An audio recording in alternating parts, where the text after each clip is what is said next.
E agora aparece Tiago, que é irmão de Jesus, homem piedoso, temente a Deus. Ele não tinha clareza total.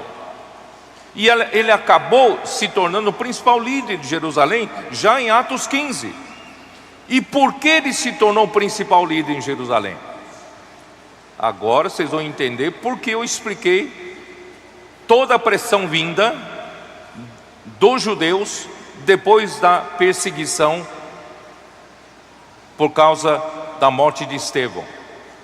Aquela grande perseguição é uma pressão muito grande dos judeus contra a igreja, que a igreja estava pregando para se apostatar da fé, da lei de Moisés, e a igreja não pratica mais a lei de Moisés, não pratica mais a circuncisão. Isso era um grande problema para a nação, né, dos judeus. Então essa pressão toda foi aumentando, até a tal ponto que esses que eram da circuncisão, esses que eram da seita dos fariseus, que creram no Senhor Jesus, que eram a favor de continuar a prática da lei de Moisés, continuar a circuncisão, a prática da circuncisão, eles passaram a ganhar força em Jerusalém por causa dessa pressão toda. E eles acabaram elegendo, porque eles sabem que Pedro era muito radical, ainda que não tinha firmeza. Para mim ainda falta firmeza. Vocês vão ver em Gálatas capítulo 1, Pedro ainda faltava ali firmeza, mas mesmo assim Pedro tinha clareza, no sentido de que, né, no Novo Testamento não tem mais distinção entre judeus e gregos. Mas por falta dessa firmeza, deixou Tiago, né, ser escolhido dentre os que eram da circuncisão da igreja em Jerusalém, se tornou o principal líder. Então ele que deu a palavra final já em Atos 15. É muito estranho isso, mas aconteceu. E, bom, eu não vou ler a primeira parte, tá? Mas aqui, ó, a partir do versículo 19, o parecer final de Tiago. Pelo que julgo eu, não devemos perturbar aqueles que dentre os gentios se convertem a Deus, mas escrever-lhes que se abstenham das contaminações dos ídolos, bem como das relações sexuais ilícitas, da carne de animais sufocados e do sangue. Irmãos, que coisa estranha. Parece que, sabe, Tiago quer contentar os gregos e os troianos. Ele quer contentar uns e quer contentar outros. Ele é um grande conciliador.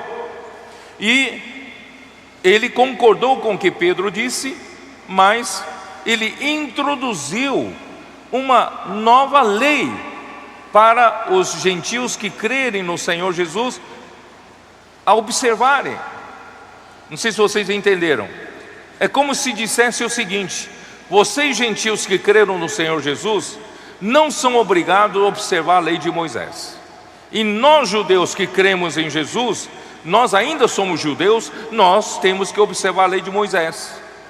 Então vocês estão muito soltos, muito livres, vocês não precisam observar nenhuma lei. Então eu vou dar algumas ordenanças para vocês observarem. Vocês estão entendendo ou não? Irmão, realmente nós somos libertados. Para a liberdade foi que Cristo nos libertou. Não é para ninguém colocar sobre nós nenhum jugo. Quem dá direção a nós é o Espírito. Quem governa sobre nós é o Espírito. Quem tem liberdade sobre nós é o Espírito. Irmão, não é. Porque o homem parece que ele gosta de regras para seguir. Quando você entrega certas regras para seguir, parece que o homem fica contente. Se eu sigo essas regras, eu me sinto bem, eu estou agradando a Deus. Irmãos, isso é mero engano. Hoje, os que são da fé, irmãos, nós nascemos do Espírito.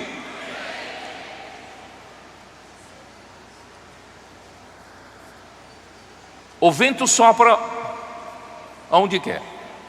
Você não sabe de onde ele vem nem para onde vai.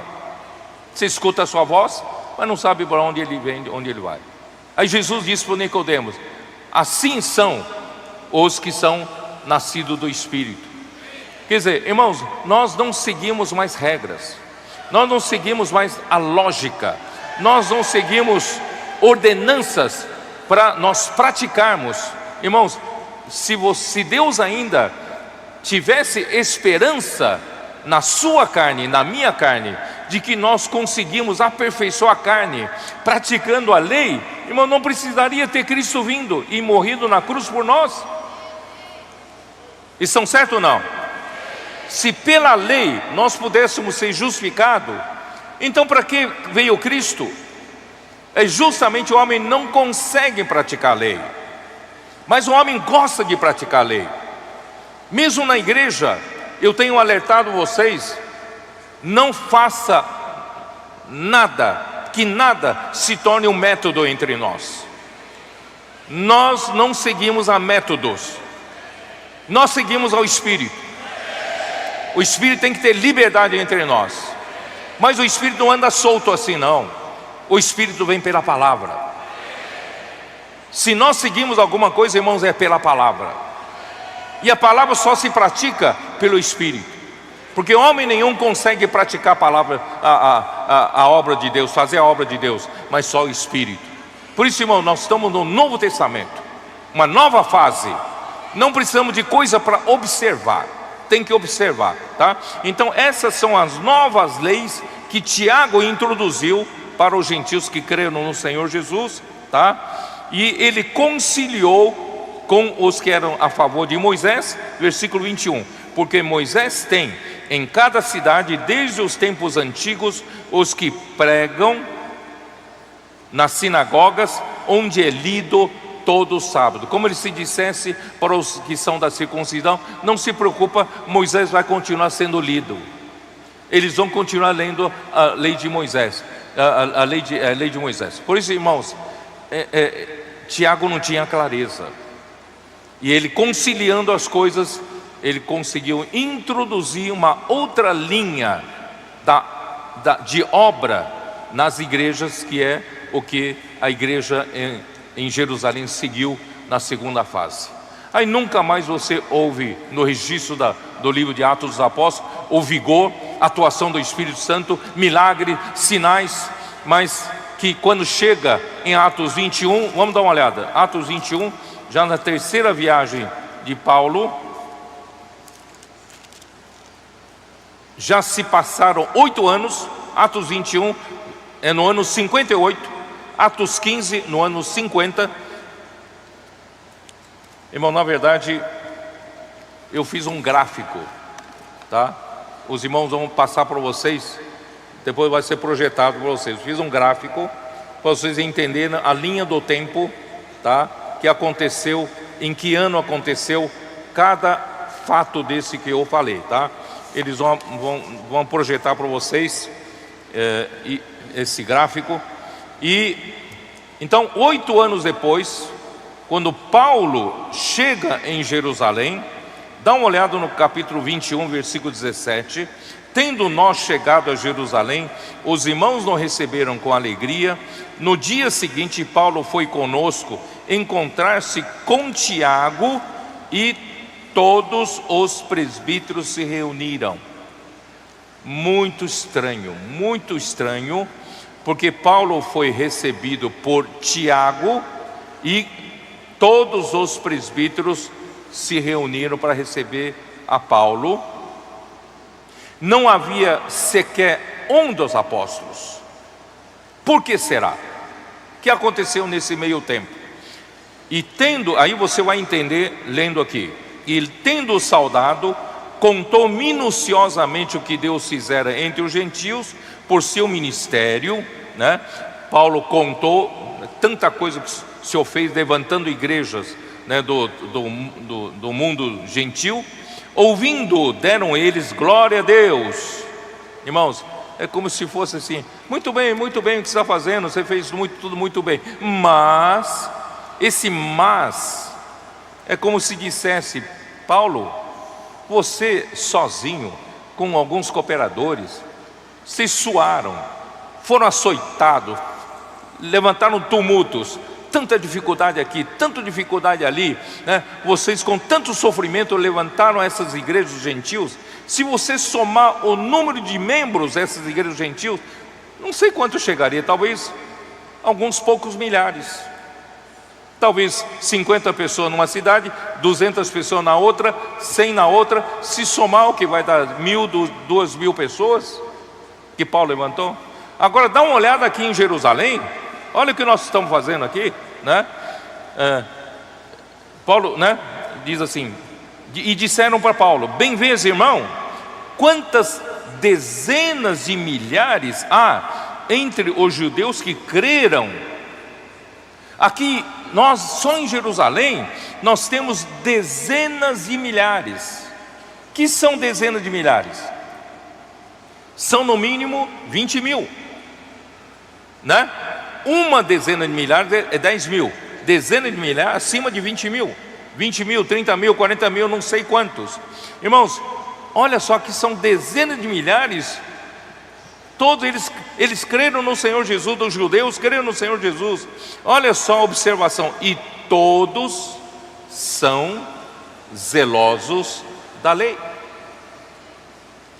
Fugiram do ensinamento dos apóstolos. Não tem mais espaço para os apóstolos atuarem. Ninguém mais tinha apreço pela direção do Espírito. Ninguém mais tinha, né, um espírito humilde e aflito pela palavra, né, do Senhor.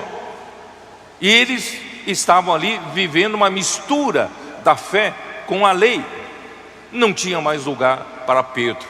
Por isso que o Pedro saiu e escreveu: apacentava aqueles que ainda recebiam o ensinamento dos apóstolos. Irmão, essa foi uma grande visão para nós.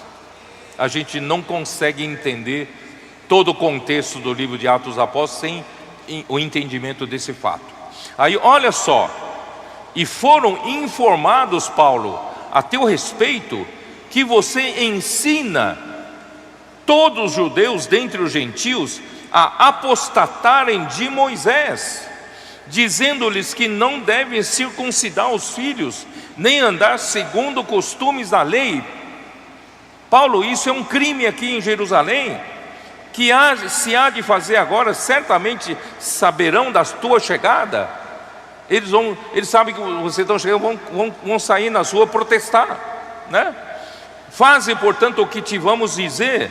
Vamos consertar isso.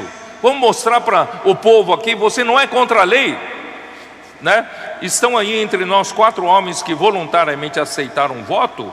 Toma-os, purifica-te com eles e faze a despesa necessária para que raspem a cabeça, e saberão todos que não é verdade o que se diz a teu respeito, e que pelo contrário, olha só que coisa grave, andas também tu mesmo guardando a lei. Quanto aos gentios que creram, já lhes transmitimos decisões. Olha, Tiago insiste nessas ordenanças que lhe deu por gentios, né? Quanto aos gentios que creram, já lhes transmitimos decisões para que se abstenham das coisas sacrificadas a ídolos, do sangue e da carne de animais sufocados e das relações sexuais ilícitas. Irmãos, não que essas coisas não devam ser, né? Não que essas coisas devam ser praticadas, não. Mas, irmãos, não é condição essencial para a fé. Não é condição essencial para a salvação. Para a salvação é crer em Jesus. É pela graça. Não é porque você deixou de comer comida sacrificada a ídolos, você vai ser salvo por isso. Não é porque você está evitando relações sexuais ilícitas, você vai ser salvo. Não é isso. A salvação é pela graça. Ó Senhor Jesus. Por isso, irmão, é muito sério o assunto tratado aqui, né? Como